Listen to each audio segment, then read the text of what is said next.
This really is your forecourt online. What people will see on here should be a replication of what people see when they kind of arrive to you. If it doesn't match that, that's the first quick win.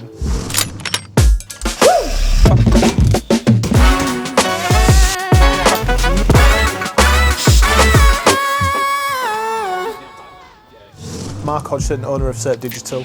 We're a team of digital experts who work quite heavily within the automotive industry for retailers who sell cars online. So SEO is essentially the way of bringing traffic to a website that isn't on the pay-per-click model, so it's content-driven, it involves kind of technical elements to the website, but it's also secondary to that is the cheapest way of driving leads to a website. So SEO now more than ever is hugely important because of the ever-rising cost of pay-per-click advertising.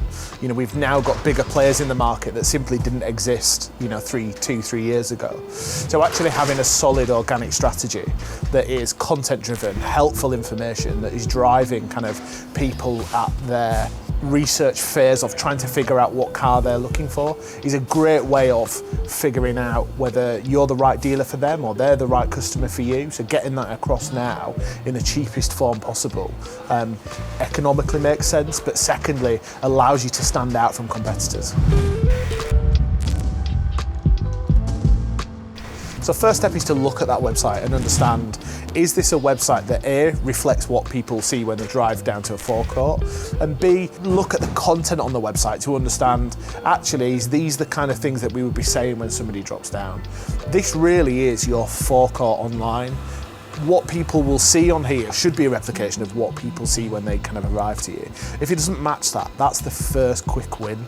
Secondly is, have you got the content on then that tells you, you know, if you specialise in Vauxhall, if you specialise in Audi, have I got that content on there? That's all really valuable from an organic perspective, because particularly when it comes down to local search, so if I'm searching for an Audi and I'm searching for that in Manchester, actually having content around that, without it being spammy old school content where you've got Audi Manchester written 100 times, it's a natural element of why you're, you know, in the market of that specific brand, or it might be a certain category of car. Those kind of bits of content are hugely important in a content strategy to help drive people towards your website. What people tend to overlook is actually the core fundamentals of an organic strategy, and that is keyword research. Essentially what that is anybody actually searching for the things that I'm creating content around?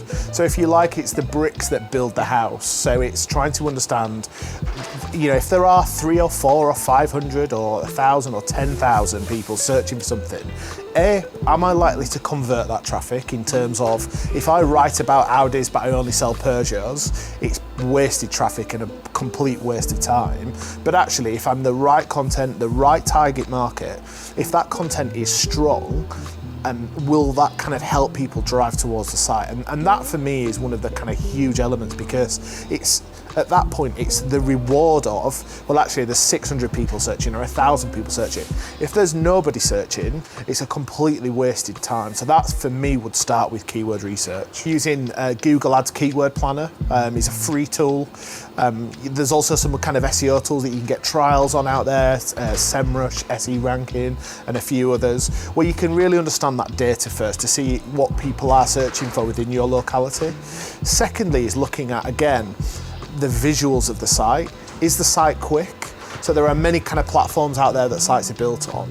Now more than ever, it's about mobile experience. If your site is really, really slow, then that's going to affect you in the rankings. So you're going to have amazing content perhaps, you might have amazing vehicles, you might have amazing stock, but if the site's really slow, people will not wait for it to load. You know, people are very impatient when it comes to kind of retailing online now. So that's one certainly key that I would give. There's a website called web.dev, which is Google's speed check analysis, and that'll tell you exactly where your site sits within their kind of core vital stats. That's something that you can then pass on to your web developer, or if you kind of handy yourself, it's something that gives you the kind of list of things that you can work on. They're the two real areas that I would focus on to get started. So a dealer could really go and check, number one is competitors. So what are your competitors in your locality? What we tend to find as an agency is when we ask this question as part of doing kind of a broader audit, we'll get 2 or 3 competitors that are competitors offline. So they might be a dealership 2 miles down the road. And you might tend to find that you either win some customers or you lose some customers to each other.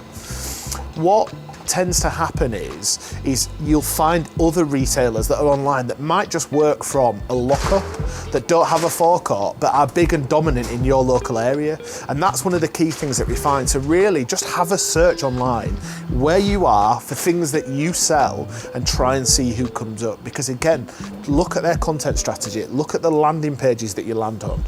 Are they visually appealing? What you'll tend to find is people who are perhaps ranking above you, they will have their house in order in terms of the website will probably look a little bit better. The content will be much more direct because they're, if you like, having to work harder to drive it because they don't have a forecourt. So that's definitely one of the big tips that we would kind of suggest. Make sure you understand who your competitors are. And the second would be also try and understand like what battles to fight. You know, we have big now online retailers, and I would perhaps say that the likelihood is you're not going to have the budget to go after used Audi nationally. And actually, if you've got used Audi nationally and you know you're selling a car in Leeds and I'm in Bournemouth, the chances are I'm not going to convert. So again, focus on the battles that you can win based on the keyword research that you find.